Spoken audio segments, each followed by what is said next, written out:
굳게 서지 아니하면 굳게 서지 못하리라. 이 말은요, 하나님께서 아하스 왕에게 주신 말씀이에요. 아하스 왕 때 무슨 일이 있었냐면 남유다의 왕이 아하스라는 왕이었는데, 이 남유다 나라에 국가적인 위기가 찾아오기 시작했어요. 북이스라엘이라는 나라와 아람의 나라가 연합을 해가지고 남유다를 공격하러 쳐들어온 이런 위기가 남유다 아하스 왕 때 일어났어요. 아하스뿐만 아니라 온 백성들이 사시나무 떨듯이 떨고 두려워했다고 성경은 기록하고 있습니다. 위기를 만나면 여러분 그 사람의 믿음과 그 사람의 존재가 드러나겠죠. 아하스가 어떻게 반응했냐면 하나님 앞에 무릎 꿇고 간절히 도움을 구한 것이 아니라 그 주위의 국제 정세 가운데 아수르라는 나라가 힘이 좀 셌거든요. 그래서 자기 사신을 보내 가지고 정치적으로 이 문제를 풀려고 하는 거예요. 성전 곡간과 보물 창고를 열어서 온갖 금은 보화를 아수르 왕 디글랏 빌레셋이라는 왕에게 뇌물로 바쳐주면서 뭐 하려고 하는 거예요? 우리나라를 좀 이 연합군으로부터 보호해 주세요, 안전하게 해주세요, 이런 대안을 마련했던 거죠. 그렇게 방법을 쓰고 두려워하고 있던 아하스 왕에게 하나님께서 이사야 선지자를 보내세요. 보내시면서 하나님께서 어떻게 해결하시는가 하면 하나님께서 아하스 왕에게 말씀을 주세요. 말씀. 어떤 말씀을 주시냐면 쳐들어온 연합군은 유다에 비해서 모두 다 강대국이지만 하나님께서 말씀하시기를 아람의 왕이 르신이라는 왕인데 르신과 북이스라엘의 왕은 베가, 그들은 연기나는 부지깽이에 불과하다, 이렇게 말씀하세요. 그리고 그 두 왕의 연합한 것은 서지 못하고 유다 나라를 공격하려고 하는 일은 이루어지지 못할 것이다, 이렇게 말씀하세요. 뭘 주세요? 말씀을 주시는 거예요. 그리고 에브라임이라는 나라, 북이스라엘의 수도가 에브라임이거든요. 그 나라는 무너지게 될 것이고 다시는 나라를 이루지 못하게 될 것이다. 위기를 만나는데 하나님은 이런 말씀을 주시는 거예요. 유다 나라가 생존하고 이 위기로부터 살 수 있는 길, 승리할 수 있는 길이 뭐예요? 군사력을 강하게 하거나 경제적인 아니면 정치적인 방법들을 쓰는 것이 아니라 하나님께서 이사야 선지자를 통해서 주신 말씀을 그냥 믿고 콱 붙드는 것이 아하스 왕이 이 국가적인 위기에서 살아남을 수 있는 방법이거든요. 그런데 말씀을 붙드는 것, 이거는 여러분 사는 길처럼 보여요, 안 보여요? 사는 길처럼 안 보이는 거예요. 여러분 우리도 그렇죠. 사는 길은 뭐가 사는 길처럼 보여요? 눈에 보이는 물질이나 힘이나 사람이나 어떤 가시적인 것들이 있을 때 사는 것처럼 보이는데 하나님은 남유다가 살아날 수 있는 방법으로 그냥 말씀만 툭 하고 던져주시는 거예요. 그러면서 아하스 선지자에게 이사야서 7장 9절에 보면 너희가 굳게 믿지 아니하면 굳게 서지 못하리라, 이런 말씀을 주세요. 여러분 이 말을 바꾸면 무슨 말이에요? 굳게 서려면 뭐 해야 되는 거예요? 그죠? 굳게 서려면 굳게 믿어야 되는 거예요. 굳게 믿지 아니하면 굳게 서지 못하리라. 아멘 하지 않으면 너에게 이 아멘 그대로 아멘이 이루어지지 아니하리라, 이렇게 말하는 거예요. 여러분 우리는 여러분들도 설교를 들으시다가 아멘 하시죠? 그렇죠? 여러분 묻습니다. 아멘, 그것이 믿음일까요? 예, 그거 아멘 하지만 아멘 한다는 그거 자체는 믿음이 아니에요. 그러면 뭐가 믿음일까요? 만약에 아하스가요, 우나라는 부지깽이에 불과하다, 하나님을 의지해라, 말씀을 꼭 붙들고 믿으라, 아멘 하는 거는 뭐가 아멘일까요? 말씀을 믿고 꽉 붙들고 믿으면서 그 아수르라는 나라에 조공을 열어가지고 금, 은을 바치는 거예요, 안 바치는 거예요? 안 갖다 바치는 거예요. 그 말씀을 믿으면. 그런데 말씀이 안 믿어지니까 성전국 금은을 다 쓸어 모아가지고 바치는 거예요. 바치는 걸 보면 믿은 거예요, 안 믿은 거예요? 안 믿은 거예요. 그러니까 믿음이라는 것은 내 머리로 내 마음으로 동의가 되었기 때문에 아멘. 이게 믿음이 아니라 아멘 했다면 뭐 하는 거예요? 내 행동과 삶으로 그것을 실천하고 순종하는 거예요. 순종하는 것이 믿음인 거예요. 그것이 아스에게 기대하시는 하나님께서 요구하시는 믿음인 것이죠. 요한복음을 우리가 쭉 묵상하고 있는데요. 예루살렘 사람들이 예수님에 대해서 믿음으로 반응을 했습니다. 말씀을 한번 보세요. 요한복음 2장 23절입니까? 6월절에 예수께서 예루살렘에 계시니 많은 사람이 그의 행하시는 표적을 보고 그의 이름을 믿었으나 24절 예수는 그의 몸을 그들에게 의탁하지 아니하셨으니 이는 친히 모든 사람을 아심이요 라고 말씀해요. 예루살렘 사람들이 예수님을 보고 믿었어요? 안 믿었어요? 믿었어요. 그러나 성경은 믿었으나 믿었다 그러나 그의 믿음이 문제가 있었다 온전하지 못했다라고 기록을 해요. 왜냐? 뭘 보고 믿은 거예요? 그의 행하시는 기적과 표적을 보고 믿은 거예요.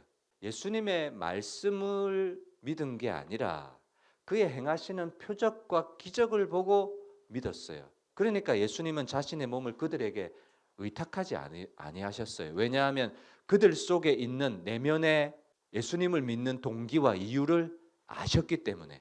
모든 사람이 예수님을 믿는 것 같이 보이지만 믿지 않는 사람들이 있는 거예요. 예수님 앞에 나왔지만 그 마음의 동기가 어떤 동기를 가지고 나왔는지를 예수님은 아셨기 때문에 그의 몸을 그러니까 쉽게 말하면 그 사람을 신뢰하지 않았다는 그런 말이죠. 이것이 예루살렘 사람들에게 발견되어지는 믿음이었습니다.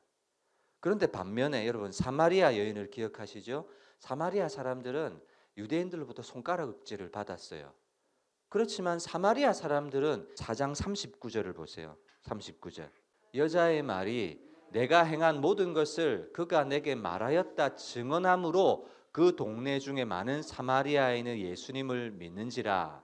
사마리아인들이 예수께 와서 자기들과 함께 유하시기를 청하니 거기서 이틀을 유하심에 예수의 말씀으로 말미암아 믿는 자가 더욱 많아 그 여자에게 말하되 이제 우리가 믿는 것은 내 말로 인함이 아니니 이는 우리가 친히 듣고 그가 참으로 세상의 구주신 줄 알미라 하였더라. 예루살렘 사람들의 믿음과 사마리아 사람들의 믿음이 달라요. 예루살렘 사람들은 뭐 했어요? 그 행하시는 기적과 표적을 믿고 야, 저분이라면 나의 목적과 내가 기대하는 바를 얻을 수 있겠다라고 하면서 예수님을 따랐지만 예수님은 그들을 인정하지 않으셨어요. 근데 사마리아 지역에서는 여러분 예수님이 기적과 표적을 행하셨나요? 안 행하셨나요? 사마리아 땅에서는 기적과 표적이 없었어요. 그런데 사마리아 사람들은 어떻게 예수님을 믿었어요? 처음에 사마리아 사람들이 예수님을 믿게 된 이유는요. 사마리아 여인이 야 나의 모든 과거를 알고 있어 라고 말하니까 그 말 때문에 처음에는 예수님께 나왔다가 예수님께서 사마리아 땅에서 이틀을 유하셨어요. 이틀을 유하시면서 뭐 하셨을까요? 예수님이 주시는 말씀을 듣고 교제를 하고 인격적인 사귐을 사귀셨겠죠. 그 말은 말씀을 듣고 나누었다. 처음에는 너의 말로 인하여 믿었으나 지금은 예수의 말씀으로 말미암아 믿는 자가 더욱 많아졌다. 그리고 예수님을 대해서 뭐라고 고백합니까? 참으로 세상의 구주시라는 사실을 어떻게 믿었어요? 예수의 말씀으로 말미암아 믿게 되었다라고 말하는 거예요.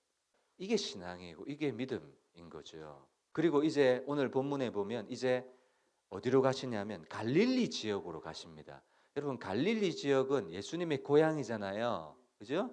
고향이라는 말은 예수님이 어린 시절 자라났던 목수의 아들로 요셉의 아들로 자라왔던 예수님의 출생에 대해서 너무나 잘 알고 있던 사람들이 갈릴리 사람이었거든요. 예수님이 갈릴리 지역에 가시다가 44절 선지자가 고향에서는 높임을 받지 못할 거다 이렇게 말씀하셔요. 그리고 고향에 가시는데 45절 갈릴리에 이르심에 갈릴리인들이 그를 영접했어요. 예수님이 높임 받지 못한다 했던 이 높임은 뭔가 하면 예수님이 사마리아 사람들처럼 세상의 구주시라는 사실을 믿고 받아들이는 것이 예수님이 높임을 받으시는 거거든요. 근데 갈릴리에서는 높임을 받지 못하신다고 하셨어요. 그 말은 예루살렘에 있었던 사람들처럼 기적과 표적을 보고 예수님을 환영했을 뿐이지 예수님을 믿음으로 받아들인 것은 아니다라는 거예요. 예루살렘 사람들의 믿음, 사마리아 사람들의 믿음, 갈릴리 사람들의 믿음, 이 세 부류의 사람들을 보았어요. 어디가 하나님이 인정하시는 믿음입니까? 사마리아 사람들, 기적과 표적은 없었지만 예수님이 주시는 말씀을 인하여 믿는 사람들이 참된 믿음이다. 자, 이제 오늘 본문으로 들어갑니다.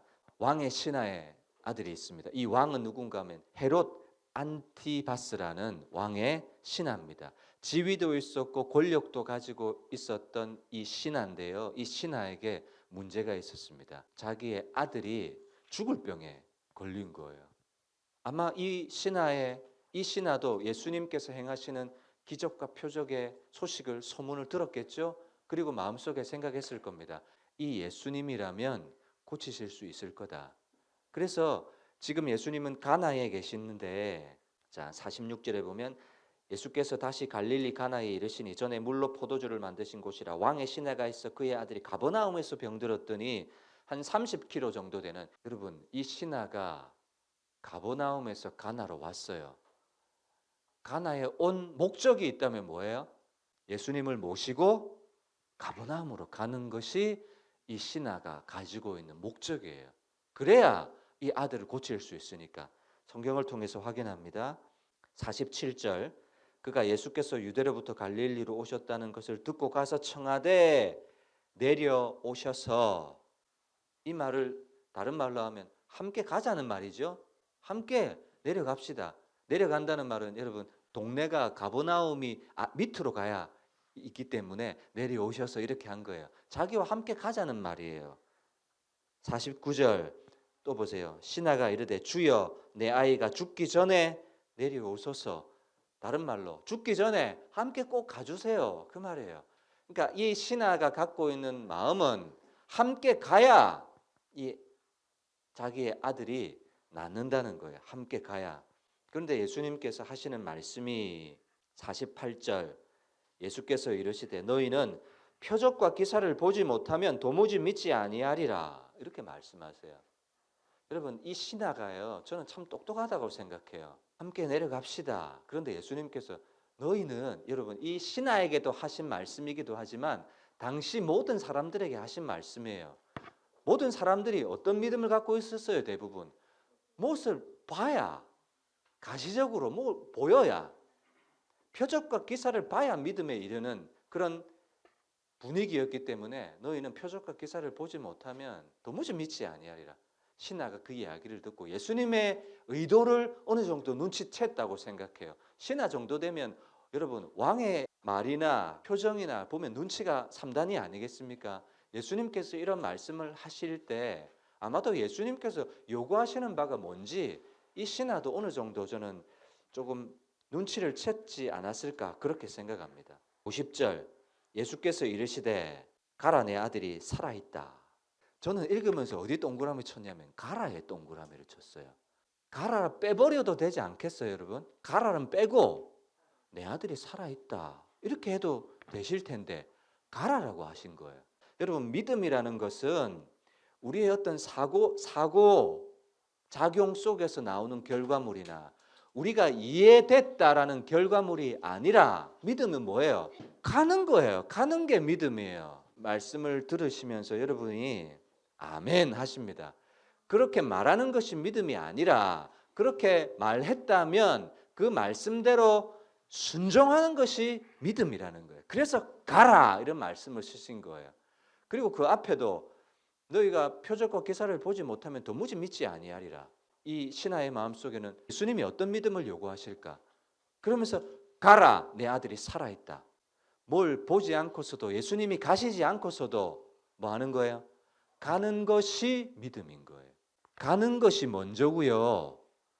아들이 낫는 건 나중에 경험되는 거예요. 그건 표적과 기사일 거예요. 아들이 살아있다는 말씀을 믿고 가는 거예요. 저는 이것이 결코 쉽지 않았다고 생각해요. 왜냐하면 이 말씀 한마디를 믿고 멀리 온 길을 다시 내려가는 것이 여러분 쉬울까요?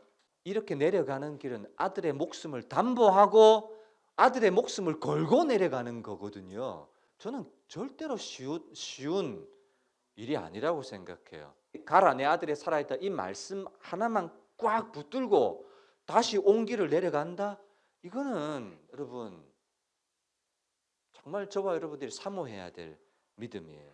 아들을 포기하는 것 같은 위협을 무릅쓰는 일이고 빈손으로 허탕을 치며 내려갈 수도 있는 일인데 그 말씀을 믿고 내려가는 거예요. 발걸음을 옮기는 것이 결코 쉽지 않았을 거예요. 가나 혼인잔치에서 물로 포도주를 만들었죠. 하인들에게 이걸 떠가지고 갖다 주라. 여러분 갖다 주기가 쉬웠을까요?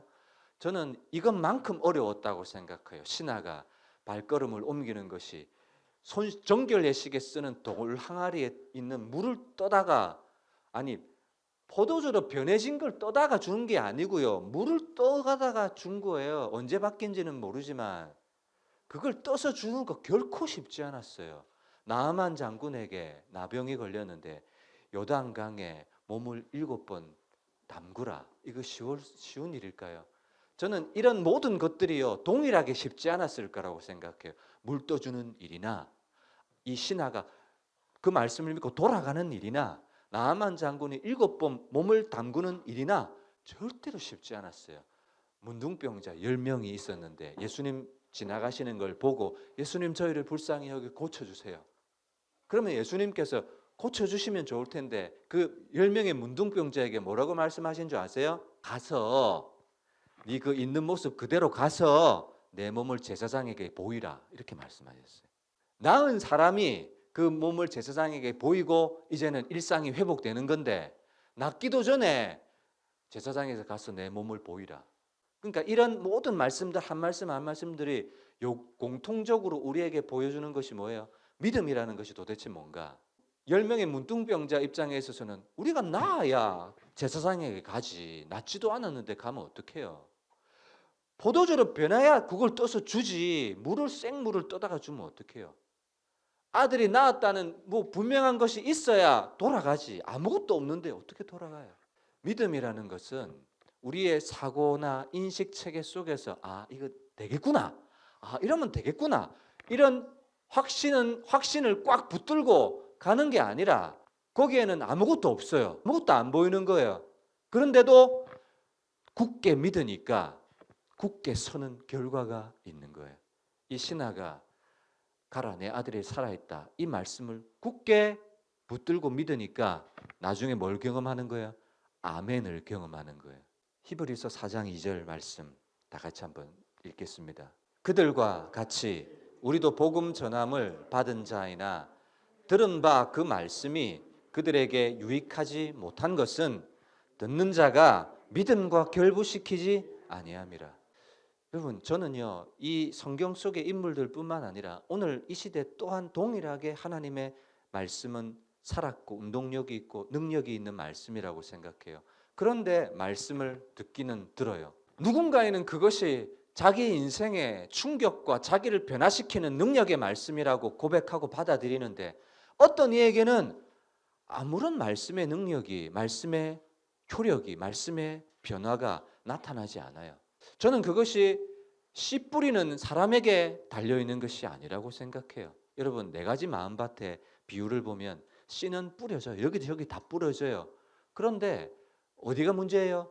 밭이 문제인 거예요. 돌짝밭에 뿌려지느냐 길가에 뿌려지느냐 가시덩굴에 뿌려지느냐 아니면 좁은 옥토에 뿌려지느냐 뭐가 문제인 거예요? 듣는 마음밭이 문제인 거예요.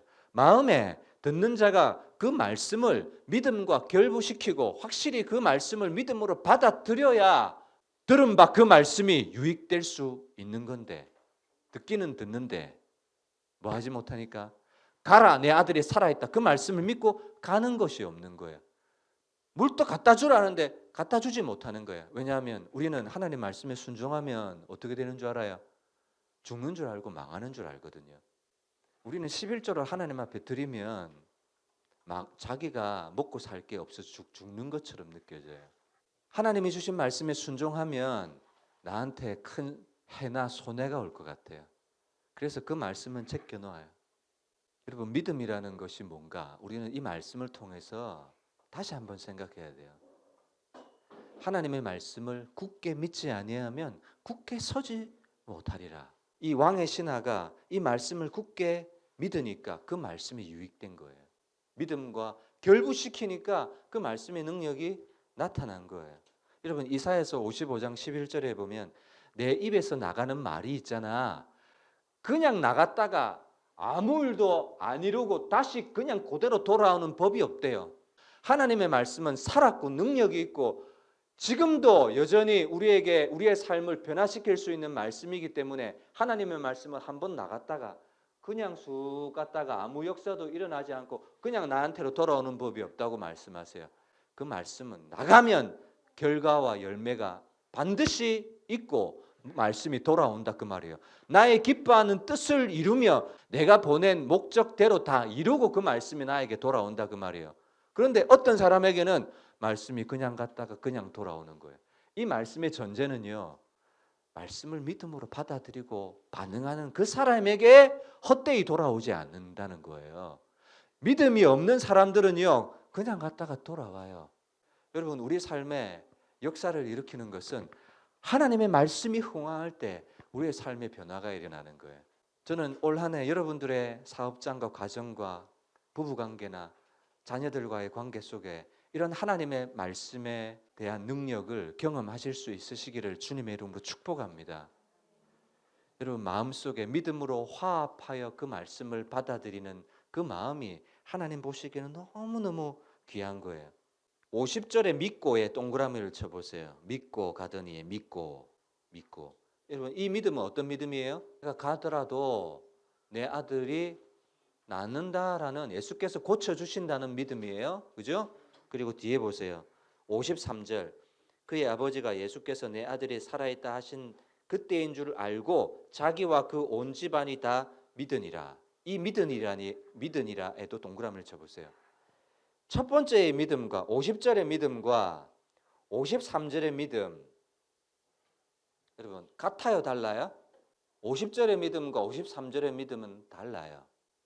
50절의 믿음은 예수께서 내 아들을 고쳐주실 것이라는 믿음이고 53절의 믿음은 어떤 믿음이에요? 사마리아 사람들처럼 이 예수님이 온 세상을 구원할 구주라는 참으로 세상의 구주시라는 그리스도라는 사실을 믿은 거예요. 첫 번째 믿음이 귀해요? 두 번째 믿음이 귀해요? 두 번째 믿음이 귀한 거죠. 예루살렘 사람들도 갈릴리 사람들도 참으로 세상을 구원할 구세주라는 사실을 몰랐어요. 하나님이 세상을 이처럼 사랑하사 독생자를 주셨으니 이는 누구든지 그를 믿는 자마다 구원을 얻게 영생을 얻게 하시는 분이라는 사실을 바로 믿지 못했다고요. 그런데 온 집안이 병을 낫게 해주시는 예수를 믿은 것이 아니라 참으로 세상에 오시는 구주라는 사실을 믿은 거예요. 그래서 두 번째 믿음이 더 귀하다는 사실이죠. 신하의 믿음 속에 표적과 기사가 역할을 한 게 있습니까? 없습니까? 없어요. 그저 예수님 말씀에 믿었고 순종했습니다. 저는 이 말씀을 여러분들과 나누면서 저는 말씀이 흥황하여 부흥하는 이 표에 제일 방해가 되고 제약이 되는 것이 있다면 저와 여러분들 속에 순종하지 않으려고 하는 그리고 자기 생각과 방법과 방식을 고집하고 주장하는 것이야말로 뭘 가로막아요? 말씀이 흥황하여 부흥하는 이 역사를 가로막는 최대의 장애물이라고 생각해요. 장애물은 다른 데 있는 거 아니에요. 어디에 있어요? 우리 마음에 있는 거예요. 우리 마음에. 내 방식대로 내 삶을 유지시키려고 하고 내 방법대로 논리와 생각과 이해가 되어야 뭐 하는 거예요? 움직이려고 하는. 여러분 믿음은 그게 아니었잖아요. 때로는 이해되지 않고 때로는 납득되지 않고 때로는 불 가운데로 그냥 던져질 것 같은 상황이지만 예수님의 말씀이라고 하니까 그냥 7번 요단강물에 들어가고 그냥 떠주고요. 그냥 제사장에게 찾아가서 몸을 보이고요. 그러니까 나중에는 다 소원이 이루어지는 결과가 이루어지는 그래서 성경은 내 믿음대로 되리라 이런 말씀을 하고 있는 거예요. 믿음대로 되리라 참 좋은 말씀이죠. 누구에게? 믿는 사람에게는 그 말씀이 아멘이죠. 그러나 믿지 않는 사람에게는 안 믿으니까 믿음 안 믿는 그대로 되는 거예요. 그러니까 이 땅을 살아가는 동안 무엇에 대한 경험이 없어요? 말씀을 경험하는 것이 없는 거예요. 누가 말씀을 경험하느냐? 그 말씀대로 살고 순종하는 그 사람에게 신앙의 믿음과 성숙이 그에게 경험되어지는 거예요. 말씀을 맺겠습니다. 마태복음 6장에 보면 먼저 그의 나라와 그의 의를 구하라. 그리하면 이 모든 것, 여러분 이 모든 것 뭘까요? 이 모든 것, 우리가 이 땅을 살아가는데 있어야 될 모든 것, 모든 것을 너에게 더하여 주시리라. 누가 먼저 그의 나라와 의를 구할까요? 이 모든 것을 더하여 주시리라는 것을 믿고 순종하는 그 사람이 먼저 그의 나라와 의를 추구하고 구하는 삶을 사는 거예요. 하나님이 더해 주신다는 사실을 믿지 못하면 그의 나라와 의를 구하는 삶은 덜끝만치도 살아갈 수가 없어요. 저는 올 한 해 저와 여러분들 속에 하나님이 더하여 주시는, 여러분 그게 뭡니까? 부흥 아닙니까? 부흥은 뭔가 하면요, 뭐 사람 많아지는 그런 부흥이 아닙니다. 안주 집사님 가정에 일어났던 그게 부흥이에요. 우리의 일상 가운데, 삶의 현장 가운데 일어나는 이 모든 것을 더하여 주시는 이런 경험들은 저와 여러분들의 오직 믿음에 달려 있다는 사실, 이 시간 기억했으면 좋겠습니다. 우리 들었던 말씀 생각하시면서 하나님 앞에 한번 기도하실 텐데, 여러분 저는 이 말씀을 듣고 먼저 기도해야 될 것이 있다면, 하나님 저에게 믿음을 공급해 주세요, 이렇게 기도해야 된다고 생각해요. 왜냐하면 저뿐만 아니라 여기 있는 모든 사람들이 내 믿음이 어디 있느냐 이렇게 물으실 때 당당할 수 있는 사람이 한 사람도 없거든요. 믿음의 주라는 말은 믿음의 시작자라는 말이에요. 믿음의 주요, 또 온전하게 하시는, 이 온전하게 하신다는 말은 완성하시는 분도 예수님이다 이 말이에요. 믿음의 주, 시작자이시고 온전케 하시는, 믿음을 자라나게 하고 완성시키시는 분도 예수님이다. 그러니까 예수님을, 믿음의 주여 온전케 하시는 이인 예수를 바라봐라, 이렇게 얘기합니다. 여러분 이 시간 예수를 바라보면서 구하는 것 첫 번째, 예수님 저에게 믿음을 주세요. 믿음은 어디에서 나요? 들음에서 나며 들음은 그리스도의 말씀으로 말미암았느니라. 이 시간 우리는 하나님의 말씀을 들었습니다. 말씀을 들을 때요, 성령께서는 우리 각 사람에게 믿음을 주실 거예요. 내 삶에 왜 하나님의 말씀이 능력이 되지 못했을까? 왜 내 삶은 하나님을 섬기고 예배하고 신앙생활하는 사람이었음에도 불구하고 궁핍했을까? 왜 내 삶에는 물이 포도주가 되고 나병이 고쳐지고 귀신 들린 아들이 낫고 역전이 일어나는 삶이 없었을까? 왜 그럴까? 하나님이 죽어서가 아니라, 지금은 역사하지 않는 하나님이 아니라, 문제는 내 안에 믿음이 없었다는 것에 있었구나. 굳게 서야, 굳게 믿지 아니하면 굳게 서지 못하리라. 여러분 올 한 해 이 말씀을 붙들고 저와 여러분들이 하나님 앞에 간절히 기도했으면 좋겠습니다. 주여 한번 하고 기도합니다.